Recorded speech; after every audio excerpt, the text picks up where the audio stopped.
Hey everyone and welcome back to another video. Today I'm going to show you how you can record an 8K 24 FPS S22 Ultra.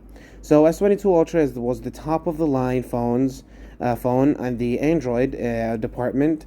Okay, goes neck to neck with the iPhone 14 Pro Max. Okay, last year. So basically, we really want to utilize this camera. So how we can record at 8K?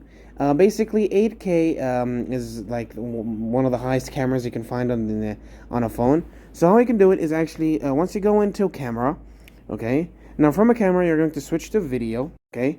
From video, as you can see, you have a bunch of different options, okay. Now on the top over here, where you can see settings and this handshaking thing and stuff, you're going to click on this UHD. You're probably going to see full FHD. These are the different resolutions. So basically, HD, which is 1080p, 30 FPS. No, which is 720p. FHD is basically 1080p, 30 FPS, 1080p, 60 FPS, 4K 30 FPS, 4K 60 FPS, and 8K 4 FPS. This is basically where we can see the 8K resolution camera, okay, and how you can record with it.